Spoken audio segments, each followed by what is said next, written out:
Bueno, ¿cómo están? Eh, Buenos días, buenas tardes, buenas noches. No sé cuándo van a ver este video. Mi nombre es Maricel Medita. Soy una de las docentes que forma parte de este curso. Hoy estamos, si llegaron hasta acá, es una de las últimas clases al menos de esta formación. Para mí es un honor ser parte de este equipo, haber sido convocada, la verdad que lo agradezco mucho. Y bueno, vamos a empezar con esta última clase. Vamos a ver si puedo pasar ahí la diapo. Perfecto, sí, ahí vamos. Bien, como les decía, esta es una clase que corresponde a lo que sería la unidad número 3, ¿sí? De buenas prácticas para la atención pública para personas con discapacidad, y vamos a hablar un poquito de esto. Primero me gustaría hacer como una especie de repaso de todo lo que fuimos viendo a lo largo del recorrido de todas estas clases. Vamos a hablar sobre algunos conceptos que ya vimos, volver a repasarlos, como para llegar a esto de las buenas prácticas, ¿sí? Como cierre, eh, que no lo han dejado de ver a lo largo de estas clases, ¿sí? Pero bueno, me parecía como lindo hacer como este recorrido como una especie de resumen para después eh, finalizar ahí con buenas prácticas, ver de qué se trata. Desde ya les digo que me encantaría poder debatir esto me pasa que a veces hablo y me falta como esa pregunta o repregunta, así que me gustaría mucho bueno, que podamos seguir en contacto con el foro y bueno, y que ustedes me puedan ahí volcar sus inquietudes pero bueno, me gustaría hacerlo de este modo, pero hoy se hace de esta manera, así que vamos a avanzar. Bien, como les decía, la idea es esto, repasar un poco unos conceptos muy claves y sencillos, porque si no nos extenderíamos un montón. Entonces, ya hablamos sobre la Convención sobre los Derechos de las Personas con Discapacidad y la definición de discapacidad, ¿sí? Que define la discapacidad como la resultante de la interacción entre personas con algún tipo de deficiencia y su entorno, ¿sí? Las deficiencias pueden ser físicas, mentales, intelectuales o sensoriales, y las barreras pueden ser diversas, ¿sí? Arquitectónicas, comunicacionales, actitudinales, ¿sí? Que también lo han visto. Entonces, ¿esto qué pasa? ¿Qué impide? Esto, el normal desarrollo, la participación plena, el goce de derechos de derechos, actividades, recreación, lo que fuere, ¿sí? En las mismas y en la igualdad, en igualdad de condición con las demás personas, ¿sí? Dicho esto, seguimos repasando, ¿sí? Barreras y facilitadores. Como ven, las barreras corresponden a aquellos factores que pueden estar presentes o ausentes, ¿sí? Y limitan el funcionamiento y generan discapacidad. Puse algunos ejemplos que suelen suceder, me parecía como más gráfico. A mí, personalmente, el apoyo de alguna imagen o la descripción de la misma me parece como muy pertinente para ir como que los conceptos a veces nos vayan quedando y se nos sea más fácil como ir avanzando, ¿sí? En esta incorporación de nuevos saberes o de repaso de nuevos saberes. Bueno, el acceso a un edificio público, uno particular, lo que fuere, de la persona que está con sillas de ruedas, el usuario de sillas de ruedas. Esta falla en la comunicación, me parecía muy gráfico de dos personas como con este nudo en el medio, como para qué nos estamos queriendo decir. Eh, bueno, a nivel de accesibilidad y el eterno conflicto de los autos y el mal estacionamiento, sobre la acera o sobre la vereda. Eh, y esto me pareció muy gráfico, un señor que está con los brazos abiertos y con un signo de pregunta en su cabeza, como bueno, no sé qué decirte. Me parece como muy acertado esto, que muchas veces nos encontramos con estas situaciones, como, y no puedo darte esta solución, y no, como este gesto me pareció que habitualmente lo vemos y estaría verlo cada vez menos, estaría bueno verlo cada vez menos, ¿sí? Con respecto a los facilitadores, son aquellos que estando presentes mejoran el funcionamiento y reducen la discapacidad, ¿sí? Empezamos a hablar, nos empieza a resonar esto del diseño para todos, el lenguaje de señas, en una clase ser participativo a todos, a todos los alumnos y alumnas con sus diferentes inquietudes, el sistema Braille para comunicación eh, eh, en personas con discapacidad visual, ¿sí? Bien, hay un montón más, ¿sí? Pero me parecía como interesante mostrarles como algunos ejemplos. Les vuelvo a traer este video que también me parece como muy claro, que lo han visto ustedes en la clase número 2, si no me equivoco. Así que se los dejo porque si no lo vieron en su momento, porque quizás se les pasó o lo que fuere, están muy buenos de la Fundación Prevent y ayuda como para ser muy gráficos a la hora de algunos conflictos en lo que respecta a la relación, al entorno y de cómo es esa relación con las personas con discapacidad. ¿Sí? Seguimos en esto de repasar conceptos. La convención, lógicamente, como ustedes saben, es larguísima, entonces me parecía lindo como algunas palabras claves y ver cómo esto se repite, cómo hay términos o definiciones que vamos viendo que uno las lee y dice, sí, obvio, esto debería ser así, pero después en la práctica dista mucho, ¿no? De que estas cosas sucedan o estas definiciones se cumplan, ¿sí? Pero bueno, eh, alguien una vez me dijo que aquello que no se visualiza no existe, ¿sí? Entonces hay que cada vez más visualizar esto, cada vez estar como siempre buscando estos espacios donde la gente ustedes se hayan interesado, se hayan anotado. Entonces, cada vez más esto, evangelizar un poco lo que va surgiendo y los cambios que se generan bueno, en este caso, en esta clase que está relacionada a las personas con discapacidad, pero sí, como empezar a visualizar diferentes realidades y empezar a cambiar. Es un poco eso la idea, ¿no? Bien, menos mal que, ven, si no están ustedes, yo me voy por las ramas y esto va a durar como 3 horas. Vuelvo. Con respecto a la comunicación, ¿sí? La define, incluye lenguaje, visualización de texto, sistema braille, ¿sí? Y entiende, el lenguaje se entenderá tanto al lenguaje oral, perdón, como el lenguaje de señas, como otras formas de comunicación no verbal, ¿sí? A través de sistemas aumentativos o alternativos de la comunicación.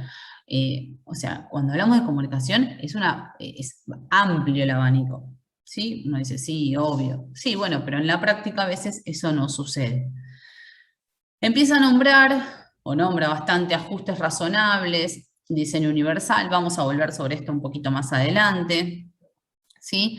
Y en principios generales habla de algo de autonomía, ¿sí? Autonomía individual, independencia, dignidad, ¿sí? Y la autonomía no es ni más ni menos que la libertad para la toma de decisiones de manera autónoma, que está muy relacionada a la independencia de las personas. Y cómo esto que uno dice, ¿y autonomía? Sí, obvio, autonomía es esto. Sí, pero a veces respetamos esto, vamos a ir viéndolo. Bueno, el respeto por la diferencia, la aceptación de las personas con discapacidad, como parte de esto de la diversidad de la condición humana, ¿sí? Y algo que no nos deja ajenos a toda esta situación es que promueve la formación de profesionales y el personal que trabaja con personas con discapacidad. Entonces, no nos podemos hacer los onzos, la convención establece esto, por eso está buenísimo estas formaciones, donde hay intercambio de saberes, ¿sí? No sé si les dije, creo en el foro sí, pero no se los dije ahora, yo soy kinesióloga, me dedico al área, digamos, al área de salud de forma asistencial, entonces muchos de ustedes pueden dedicarse al área de salud, pero no necesariamente a la parte asistencial. Entonces, este intercambio hace muy rico este tipo de cursos, ¿sí? Que seamos incluso de diferentes ciudades, provincias, ¿sí? Así que bueno, vamos por el camino correcto. Bueno, otra cosa que me gusta mucho es este juego de palabras y esto de que somos entorno, que somos parte y dónde estamos parados, ¿sí? Dignidad, autonomía, diseño universal, comunicación, respeto, formación, igualdad, accesibilidad, ¿Dónde estamos parados frente a todos estos conceptos? ¿Cómo los llevamos a cabo a lo largo de nuestro día? Desde que arrancamos en el ámbito privado, desde nuestros hogares, hasta el ámbito laboral. Respetamos esta autonomía del otro, y no solamente en el ámbito laboral, digo, en el ámbito personal también es importante. Si convivimos con una persona con discapacidad, si respetamos la autonomía de nuestros adultos mayores, que quizás tenemos conviviendo con nosotros o no, digo, también está bueno repensarlo, no solo desde la cuestión teórica o desde lo laboral, sino empezar a verlo también, porque es una manera rápida de incorporarlo. O sea, si uno habitualmente tiene este hábito de empezar con estos pequeños cambios, inevitablemente lo va a llevar al ámbito laboral. Bien, servicios y programas, aceptación, independencia, inclusión, no discriminación y diversidad. ¿Sí? Como reflexión. En este caso me encantaría escucharlos, pero bueno, lo haré luego. Los leeré luego. Bien, entonces vamos llegando a esto de las buenas prácticas. ¿Qué permite la buena práctica? ¿Dónde se aplican? ¿Hay un lugar donde uno va y aplica las buenas prácticas? O, esto como les decía, sería ideal aplicarlo a lo largo de todos nuestros días. ¿Genera dependencia? ¿Quita autonomía? ¿Por qué son necesarias? Entonces, nada, me parece como algo que resume para mí como de manera muy rápida es esto, como dar respuestas creativas, útiles y accesibles frente a nuevos desafíos, ¿sí? En mi caso, por ejemplo, no, en mi área asistencial no me dedico a, por ejemplo, personas con discapacidad visual, vamos a suponer. Pero no quita que un paciente con discapacidad visual se esguince un tobillo, ¿sí? O sea, yo no trabajo en un equipo de trabajo que realiza la incorporación de actividades de la vida diaria de una persona que, vamos a suponer, tuvo un X situación, tuvo un problema en su visión, entonces no me dedico específicamente a eso, pero esa persona no quita que se esguince un tobillo. Entonces, viene al consultorio, ¿qué hago? ¿No lo atiendo? Lo derivo a un centro donde trabajen con personas con discapacidad visual, pero yo lo puedo atender tranquilamente si tiene un esguince de tobillo. Entonces, ahí es donde entra el desafío, el ponerse creativos, más allá y esto, y muy importante, la comunicación. Ver en qué puedo ayudar. Hablo en cuanto a los espacios. O sea, ahí después los vamos a ir viendo, pero en este ejemplo que les pongo, describirle, por ejemplo, yo le describiría el ingreso al consultorio, dónde está el lugar donde puede dejar sus pertenencias, dónde se puede sentar, describirle lo que vamos a trabajar, por qué vamos a trabajar esto, aquello. Si hacemos algún ejercicio, tengo que ser muy descriptiva a la hora de la ejecución, obviamente a la hora de abordar al paciente, siempre con el permiso del mismo. Mirá, voy a hacer esta movilización hacia un lado, hacia el otro, o sea, siempre anticipándonos. Lógico que genera como al principio cierto como temor o desconocimiento, pero lo importante es esto, es cortar con eso, porque si no eso a veces nos hace como que somos indiferentes a la situación. Y no, es ir de a poquito construyendo y adaptándonos. Entonces después el día de mañana, si yo vuelvo a recibir otra persona con la misma u otra discapacidad, mi comportamiento ya va a comenzar siendo otro, ¿sí? Entonces, a medida que nos ponemos más flexibles, todo siempre es más fácil, ¿sí? Entonces, cuando hablamos de buenas prácticas, lo que también me parece importante es, no es posible hablar de buenas prácticas si no se le da lugar a la voz del sujeto, ¿sí? Yo no puedo tener una buena práctica con mi paciente si no me detengo a preguntarle o a explicarle, mirá, este espacio es así, asá, de este lado tenés una cosa, de este lado tenés otra, o sea, facilitarle, ¿sí? Y también preguntarle, ¿estás de acuerdo, no estás de acuerdo? Como haría con el resto de mis pacientes, ¿sí? De la misma manera. Para esto se requieren de apoyos y asistencias que faciliten esta toma de decisiones. Si la persona que asiste, volviendo al mismo ejemplo, que viene a mi consultorio, viene con un acompañante, que el acompañante no lo deja ni a sol en la sombra, ni le deja, ni siquiera le deja que se saque la zapatilla por sí solo, o lo que fuere, ahí hay un obstáculo, ¿sí? Ahí hay alguien que no está permitiendo esto, ejercer o manejarse de manera autónoma, ¿sí? Entonces, la asistencia, por eso nombre el acompañante o la acompañante, no excluye a la autonomía, al contrario, ¿sí?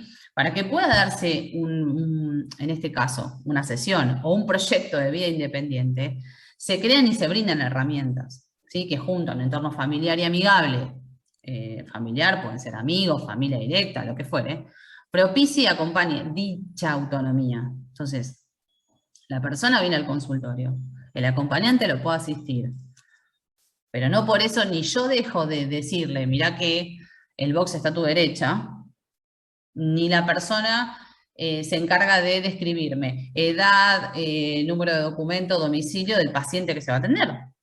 O sea, toda su información me lo puede dar el mismo paciente. Se puede sacar su calzado, me puede explicar su dolor, me puede explicar a qué viene al consultorio, independientemente que venga con un acompañante. Entonces, en este caso el acompañante es el soporte, la asistencia para que esa persona se desarrolle de manera autónoma. Bueno, espero no haberlos mareado con el ejemplo, pero me pareció como muy pertinente. Bien, entonces, continuando con esto, hay que poner el énfasis en esto, en la eliminación de las barreras que limitan y condicionan las posibilidades y la autodeterminación. Esto es muy importante. Muy importante, obviamente, la inclusión, la provisión de estos sistemas de apoyo. Habla de sistemas de apoyo individualizado. En la medida que se pueda, sí. Es lo ideal, sería lo ideal. Lo que pasa que, bueno, estamos un poco lejos de un montón de situaciones, pero lo ideal sería como poder brindar siempre un servicio individualizado, siempre estar ahí como las necesidades de esa persona puntual, que pueden coincidir o no con las de otras. Y esto es re importante, ¿sí? Colocar el foco en las capacidades de las personas con discapacidad, en sus potencialidades. Eso es como muy importante, eso grábenselo. Y otra cosa muy importante, levanto hacia el dedo, advertir sus limitaciones. Eso es muy, muy importante también, pero no para excluir, para nada, sino para saber qué recursos tengo que generar, cómo me tengo que poner creativo, cómo me tengo que poner flexible, ¿sí? Cuanto más información yo tenga, mejor es lo que yo puedo ofrecer. Siempre respetando lo que la otra persona requiera, porque si no caemos en aquel que cruza a la persona con discapacidad visual cuando no la necesita. O sea, siempre dando ese espacio, pero siempre mostrándose uno voluntario, accesible, creativo, ¿sí?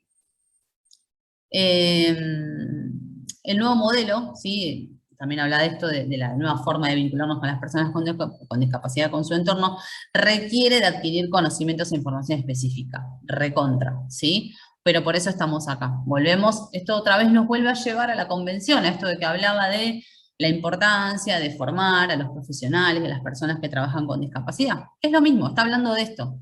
No nos podemos hacer los onzos, o las onzas, ¿sí? Bien. Volviendo a esto, yo les dije que íbamos a volver a los ajustes razonables y el diseño universal. ¿Qué entendemos como ajustes razonables? O sea, le damos una definición que son modificaciones y adaptaciones necesarias y adecuadas que no impongan, habla de esto, una carga desproporcionada, indebida, ¿sí? Sino esto para garantizar que las personas con discapacidad tengan el goce del ejercicio de sus derechos, de su libre circulación, etcétera, etcétera, etcétera, ¿sí? Entonces, va de la mano de esto, empieza a surgir esto del diseño universal, que es el diseño de productos, de entornos, de programas de servicios, que puedan utilizar todas las personas, la mayor cantidad posible, ¿sí? Sin necesidad de adaptación ni diseño puntual ni especializado para personas con discapacidad. A ver, vamos camino a esto. O sea, el ejemplo del baño para personas con discapacidad es un claro ejemplo. La realidad es que incluso hay lugares donde no los hay. y que es imposible entrar al baño que está porque es así de chiquitito. Entonces, frente a un diseño universal o no tener un baño para personas con discapacidad, obviamente es preferible tener el baño, pero a futuro, a pensarlo, digo, ¿por qué no pensar en que todos podamos convivir en un mismo espacio y de una manera accesible para todos? O sea, comenzar a pensar de esa manera, a construirnos de esa manera, ¿sí? Entonces habla de un diseño universal equitativo, flexible, ¿sí? Intuitivo, en lo que respecta a los diferentes, por ejemplo, tipos de comunicación y demás, información perceptible, tolerante al error, bajo esfuerzo físico, que genere al usuario bajo esfuerzo físico, y volver a rever el tema de las dimensiones y los espacios, ¿sí? Acá les puse algunos ejemplos, les coloqué unos ejemplos como por lo mismo que hablábamos antes, que a veces cuando uno tiene una imagen, que obviamente voy a describir, eh, las cosas nos van quedando un poquito más claras. Una cartelera, yo elegí una de arribos del aeropuerto, de llegadas, de salidas, ¿sí? La idea es que lo ideal sería que en todas las paradas de colectivos, trenes, subtes, ¿sí? Transporte público de corta y larga distancia, las carteleras sean claras, sencillas, intuitivas, ¿sí? Como hablábamos recién. Otra foto que habla esto de los espacios públicos, donde hay una rampa donde pueden circular todo tipo de diversidad de personas con discapacidad o no, ¿sí? Pero que puedan ser parte y uso de ese espacio público. Algo también que hay dos imágenes que tienen que ver con la oficina y uno acá es donde me parece como muy gráfico lo de ajustes razonables. Digo, ¿cuán difícil puede ser generar en un mobiliario hacer una altura diferente para que la persona que sea usuaria de silla de ruedas pueda acercarse al escritorio? Digo, como ven, o sea, la imagen es un escritorio que está más bajo con respecto a los convencionales, a los que conocemos habitualmente. Digo, me parece como muy acertado, lo mismo que los escritorios tengan un espacio debajo para que la silla de ruedas pueda ingresar, es muy descriptivo. Lo mismo, esto de los parques inclusivos, ¿sí? Que todo se empieza a dar desde los más chiquitos, donde puedan convivir, jugar, que los padres podamos asistir a nuestros hijos de la misma forma que el resto de los padres y vamos a disfrutar de un espacio público donde todos puedan desarrollarse y desenvolverse, ¿sí? Son espacios de juego donde están todos a la misma altura, que contienen rampas, ¿sí? De muy fácil acceso, donde todos podemos acceder. Bien. Acá lo que hice fue algunos ejemplos de cuestiones que pueden surgir o dificultades que pueden surgir, ya sea en el ámbito laboral o a mí no más allá de que esto tiene que ver directamente con el ámbito laboral, pero digo, eh, llevarlo, como les decía, a la vida para poder hacerlo cotidiano y que nos resulte más sencillo empezar a incorporarlo, ¿no? Entonces, frente a una persona con discapacidad visual pueden surgir, por ejemplo, lo más sencillo es esto, de la información que uno brinda, ¿no? Entonces, que no pueden o se les complica recibir información con soporte gráfico o virtual. Entonces tengo que adaptarlo. Esto se puede hacer desde audiolibros, sistema braille, software que permitan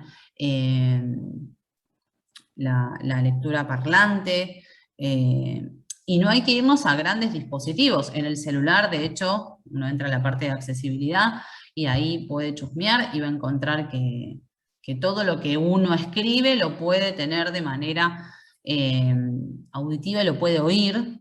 O sea, por eso digo, cuando hablo de no es necesario ir a grandes dispositivos, hay cuestiones que cotidianamente usamos que se pueden utilizar, ¿sí? Es solo cuestión de conocerlas. Por eso la importancia de esto, lo vuelvo a recalcar. Algo que puede pasar, por ejemplo, en un ambiente laboral, se incorpore una persona con discapacidad visual a trabajar con nosotros. Entonces, el ambiente laboral, la persona después ese ambiente laboral va a ser súper conocido, se va a manejar con total libertad. Bueno, tiene que mantener un orden, tiene que haber un orden. Yo no puedo dejar una caja en el paso, correr una silla o sea, puede pasar, nadie lo va a hacer de mala voluntad, pero hay que prestar especial atención en esto, en los espacios de cada uno, para que esa persona pueda circular de manera cómoda y libre, ¿sí? Y obviamente permitir en las oficinas el ingreso de perros guías, ¿sí? El uso de bastón. Bien. En la discapacidad motriz, bueno, las barreras es la principal, lo que hablamos al principio, las dificultades en la accesibilidad en el puesto de trabajo, si no hay estos ajustes razonables, la imposibilidad de escribir en el caso de alguna patología o discapacidad de miembros superiores, ¿sí? Entonces, bueno, los apoyos estarían puestos en lo que es transporte, rampas, buena accesibilidad en lo que es edilicio, baños, etc. Algo que surgió, que me parece a destacar, durante esta, o sea, pandemia, la situación del home office, o sea, eso también facilitó que muchas personas quizás con discapacidad motriz, que les costaba mucho esta cuestión de la llegada a su trabajo y demás, el hecho de poder trabajar desde la casa agiliza un montón y mejora mucho la condición, la calidad de vida, ¿sí? Eh, Así que bueno, me parece como está bueno para destacarlo, o sea, algo bueno que permitió, por decir algo bueno. Eh, pero bueno, me parece como que es algo a destacar, que está bueno, ¿sí? Teclados y mouse adaptados, lo mismo. Ahí se tendría que conseguir este soporte, pero bueno, no es tampoco de tan difícil acceso. En lo que respecta a la discapacidad auditiva, en la medida de lo posible, o sea, si no se conoce el lenguaje de señas, esto de hablar de manera pausada y modulando bien y sin elevar el tono de voz, porque o sea, no hay necesidad de eso, ni exagerar nuestros movimientos, sino simplemente hablarle claro a la persona, quizás tocarlo o llamarlo para que visualice que nos estamos dirigiendo a esa persona. Eh, otro facilitador puede ser, si vemos que se complica, bueno, darle información de forma escrita, o sea, animarnos a esto, volver a lo mismo, a la creatividad, ¿sí? La persona seguramente se va a sentir mucho más cómoda si nosotros le mostramos una gran variedad de voluntad, por así de voluntades, y de creatividad y diseño de esto de soportes. Como les digo, a veces no van quizás a contar con elementos o soportes directamente en la oficina apenas llega la persona, pero con estas cosas que están surgiendo, con estos conceptos y demás, les aseguro que les va a resultar mucho más fácil ponerse creativos. Perdón lo que insisto, pero me parece fundamental. Bien, abajo van a ver, ahí yo se los marco, es un link donde ustedes pueden entrar, ¿sí? Y van a encontrar puntualmente algunos software que pueden bajar de manera gratuita, que no requieren nada más que un acceso a internet, lo pueden descargar, ténganlo a mano, porque si lo necesitan lo pueden ver, así que chusmen el archivo que está muy bueno y que les da algunas opciones para que puedan tener a mano en caso de que lo requieran. Sí, se los puse en las dos diapos. En lo que es discapacidad mental, intelectual, nos podemos encontrar con esto, con déficit de concentración, dependiendo, ¿no? Y de acuerdo al tipo de discapacidad. Entonces, es muy importante dar un mayor tiempo en la ejecución de las tareas, dirigirnos a la persona. Quizás bueno, me sale decir pacientes porque es mi área, pero digo, personas que asisten con algún acompañante a algún lugar, y pasa mucho esto de no dirigirnos directamente a la persona, sino dirigirnos directamente a su acompañante. Entonces me parece que si entendemos esto, dar un mayor espacio, dar un mayor tiempo, podemos tranquilamente intercambiar, tener un ida y vuelta, y va a ser mucho más enriquecedor para nuestra tarea, ¿sí? En lo que respecta a discapacidad visceral, todo dependerá del tipo de discapacidad. Lo ideal sería contar con algún apoyo, no sé si un servicio médico, pero sí un apoyo médico en el lugar de trabajo. Siempre hablando del lugar de trabajo, puede ser lugar de trabajo, universidad, casa de estudio, lo que fuere, pero bueno, ver en cada caso puntual, ¿sí? Bueno, ahora vamos a ver si aparece, porque se ve la pantalla negra, pero ahí está, no les quiero dejar de mostrar para que vean, igual ustedes van a tener este archivo, así que lo van a ver. Bien, para ir cerrando, esto es un fragmento muy chiquitito de una película española, que se llama Campeones. No les voy a contar mucho para que después que les explique el bicho y lo puedan ir a ver. Eh, bueno, el protagonista, el profe de básquet, tuvo un altercado, una situación donde tuvo que hacer una especie de probation, por así decirlo. Y bueno, y ahí se desarrolla este pequeño fragmento donde me parece muy visual y eh, muy claro, cuestiones que tienen que ver con el prejuicio, con las barreras, que muchas veces hacen un entorno poco amigable, ¿sí? Es bastante descriptivo también, así que me pareció como interesante. Así que, bueno, se los dejo, lo ven cuando ustedes puedan. Si me quieren, me pausan, sería lo ideal, y lo miran el video. Es cortito, son 5 minutos. Bueno, para ir finalizando, si llegaron hasta acá, bueno, me siento dichosa. Espero que les haya gustado el video, si lo vieron. La verdad que es muy gráfico y muy lindo de ver. Bien, entonces me interesaría, como ya que no podemos hacer este intercambio eh, sincrónico, esto es asincrónico, durante la semana en el foro los y las invito a que me cuenten sus experiencias. Primero, en relación a las buenas prácticas, tanto en su ámbito laboral, como les decía, como en su entorno personal. ¿Conocían el término como tal? Lo escucharon, solo lo escucharon en estas clases. ¿Qué soportes o mecanismos creen que podrían implementar en su ámbito laboral? O sea, con la realidad que cada uno tiene, desde la ciudad donde está, desde la provincia donde esté, desde a lo que se dedique, bueno, ¿qué creen que podrían mejorar o que ya están haciendo y que lo pueden compartir? Porque esa es la idea, ¿sí? Me gustaría que nos compartan cuestiones que ya están ejecutando, que habitualmente ya vienen realizando, o aquellas que quizás sienten que hicieron agua, que no pudieron porque no contaban con tal soporte. Nada, me gustaría sin nada, no ponernos en críticos ni mucho menos, sino como para esto y seguir intercambiando saberes y experiencias, ¿sí? Así que, bueno, espero que les haya gustado la clase, haber sido clara. Les agradezco mucho que me hayan escuchado y cualquier cosa nos encontramos a través del foro.